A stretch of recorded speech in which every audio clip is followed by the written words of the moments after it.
Hello, this is my 9-star clear of floor 12 of the 2.2 Spiral Abyss. I'll be using Childe, Xiangling, Zhongli, and Bennett on Team 1, and Sucrose, Beidou, Fischl, and Xingqiu on Team 2, also known as Taser comp. Generally speaking, I will pick cards that buff me across all chambers rather than just one chamber, because stacking these kind of benefits early on helps you finish chamber 3. That certainly helps me. I'm not the most mechanically skilled player in the world, so my rotations are a little bit imperfect, but Childe and Xiangling are my main sources of damage here. They will be hitting enemies for big vaporizes, but I will have to be chasing people around because I don't have a clumper here. I don't have any way of pulling people together. Childe's bow, the Viridescent Hunt, will sometimes proc an AoE clump like that to pull people together, but this is very rare. On the second side here, I do have a clumper, which is Sucrose, and she's also going to be my main auto-attacker. Taser comp I've historically had quite a bit of success with. I've never, 100% cleared Abyss with it before, just because I didn't have the stats at the time, but out of every team composition that got me the closest, other than, Childe Xiangling, this is definitely one of them.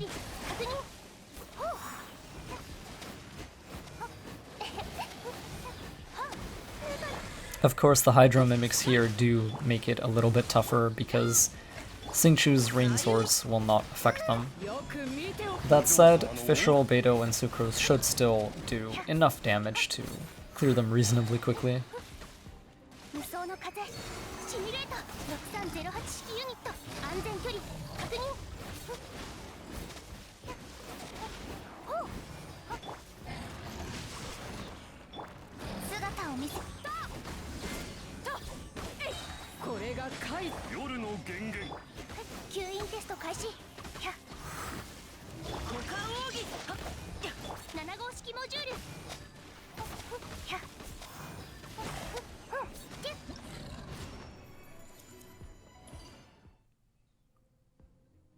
I'm gonna grab this character energy recharge card because bursts are generally my main source of damage across both compositions here.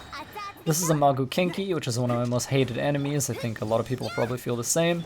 It's not my #1 most hated enemy though, that would be Ruin Cruisers, which we will get to, don't worry. So for this Magu Xingqiu, generally speaking, you would want a single target composition. I don't really have one of those that is actually statted correctly, so I'm going to be using my Childe Xiangling comp to the best of my ability. One thing that you want to do is try to always stay in front of him because he tends to backdash away from you. Like he tends to put distance between himself and you. So most of the time you want to make him backdash into the wall. And that way, you don't have to chase after him, you don't lose on damage too much.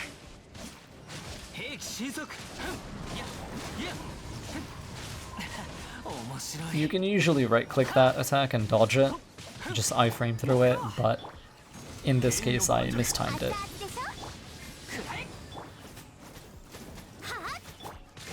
My Xiangling doesn't have the most energy recharge in the world, and so what I do as good practice is whenever I hit an enemy with Bennett's E, I'll try to switch to Xiangling immediately so that I can catch the particles on her and rebuild her burst quicker, since her burst is basically my win condition.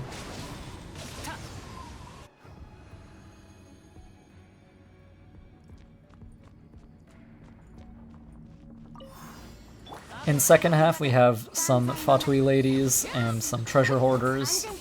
It's not too challenging, especially because Sucrose is a clumper. She can throw her little ultimate flask and group people together, which we're gonna do right now. Pull these folks together, swirl as much as we can.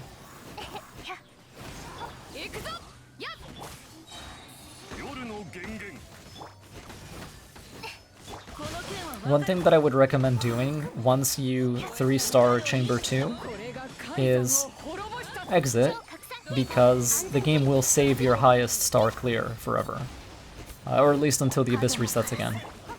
and replay Chamber 1 and 2, and try to make sure that you finish Chamber 2 with full ultimates, with full bursts on both teams, at least as much as possible. Because Chamber 3 is such a rough DPS check that you really want to have your bursts ready when you begin. So while you won't see me do it on camera here, that is actually what I do. I quit here, I hit leave for now, and then I replayed both chambers to build as much energy as I could on my character. So, see, Bennett, Xiangling, and Childe all have their ultimates already.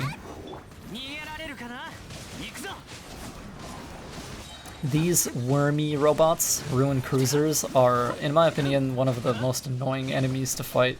Maybe the most annoying enemy to fight in Spiral Abyss, because they tend to move erratically and randomly, and they move away from you as well. But unfortunately, you have to approach them, so there's not much we can do about that. On some level, you sort of have to get lucky, and if they decide to warp away in inconvenient ways, then it's just a reset. Like, you're gonna have to retry the chamber from the beginning. And one thing you can count on is that Ruin Guards and Ruin Sentinels will at least follow you. So you can chase the Ruin Cruisers to try to fight them, and if you get lucky, the other Ruin Cruiser might come nearby, and, you know, the Ruin Guard or Ruin Sentinel might come nearby as well.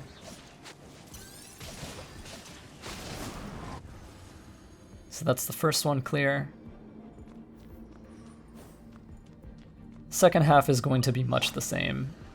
We're just going to tap that guy, come here, and what I want is to ideally drag these enemies to this little corner here, because the second wave of enemies will spawn around here, and if you can save yourself some time needing to walk over to them, especially because you'll probably have your bursts still on you, you can save some kill time here, which is probably the reason why I was able to 9-star this, honestly.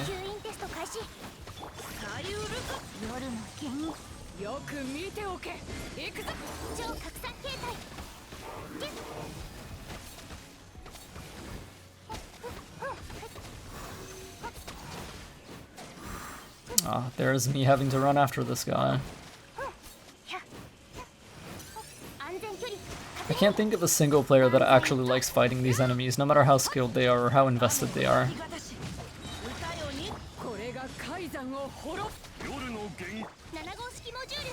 So at this point I kind of start to panic, and I'm wondering if I'll be able to clear it in time, because these guys really do have a lot of health, but I'm lucky enough that they group together.